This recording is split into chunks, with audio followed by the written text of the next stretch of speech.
Hello everyone, আসসালামু আলাইকুম। আপনাদের সবাইকে স্পোর্টস দৈনিকের নতুন আরও একটি ভিডিওতে স্বাগতম। আজকের এই ভিডিওতে এখন কথা বলবো এনসিএল টি-20 লিগের দল ঢাকা মেট্রোর চূড়ান্ত স্কোয়াড এবং তাদের সকল ম্যাচের সময়সূচি নিয়ে।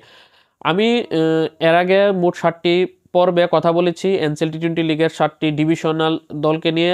শেষ পর্বে কথা বলবো এনসিএল টি-20 লিগের দল ঢাকা মেট্রোকে নিয়ে।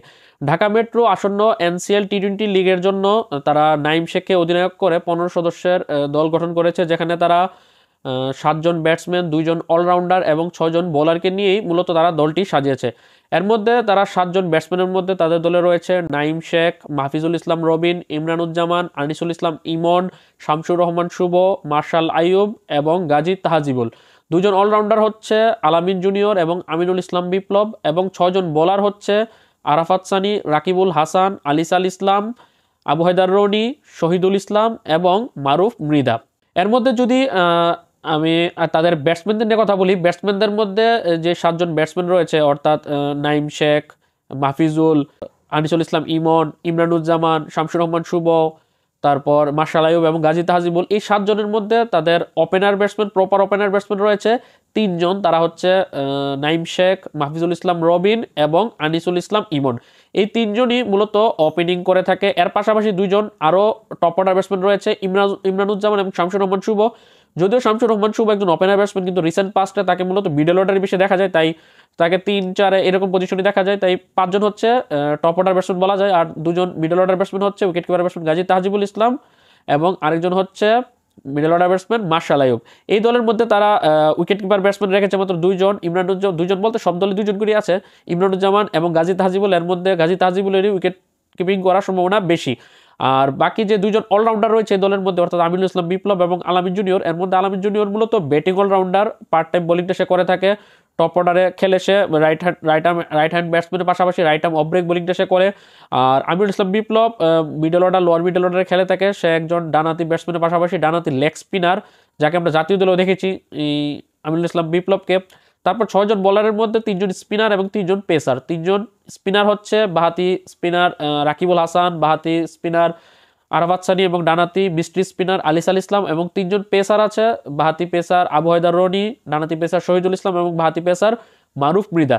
এই 15 সদস্য দলের মধ্যে তাদের দলটা মোটামুটি ব্যালেন্স দলই বলা যায়, কারণ ব্যাটসম্যানদের মধ্যে নাইম শেখ আছে, রয়েছে শামসুর রহমান শুভ আছে দলের মধ্যে, আর অলরাউন্ডারদের মধ্যে আমিনুল ইসলাম বিপ্লব মোটামুটি ভালো একটা চয়েস। আর বোলাররা মূলত তাদের দলটি মূলত সম্পূর্ণ বোলার কেন্দ্রিক।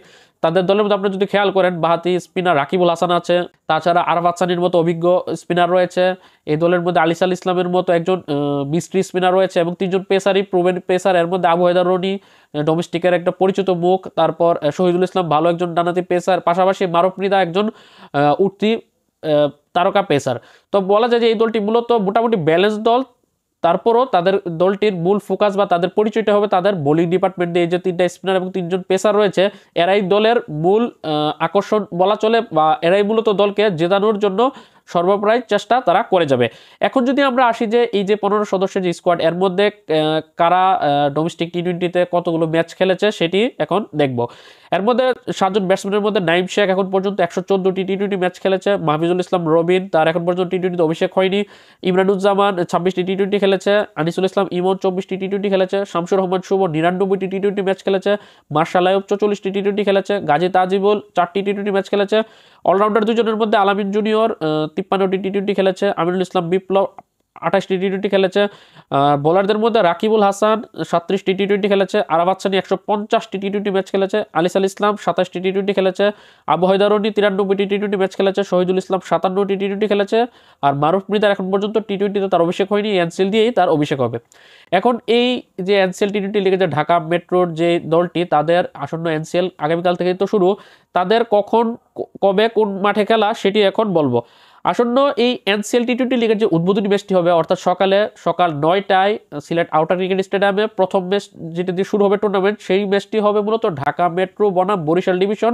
বরিশাল ডিভিশনের বিপক্ষে ম্যাচ দিয়ে ঢাকা মেট্রো তাদের আসন্ন এনসিএল এ যাত্রা শুরু করতে যাচ্ছে। তারপর দিন 12 ডিসেম্বর দুপুর 1:30 তারা রাজশাহী ডিভিশনের মুখোমুখি হবে সিলেট মেইন স্টেডিয়ামে। তারপর একদিন বিরতির পর আগামী 14 ডিসেম্বর সকাল 9টায় তারা খুলনা ডিভিশনের মুখোমুখি হবে সিলেট আউটার স্টেডিয়ামে। তারপর দিন 15 ডিসেম্বর সকাল 9টায় তারা ঢাকা ডিভিশনের মুখোমুখি হবে সিলেট আউটার স্টেডিয়ামে।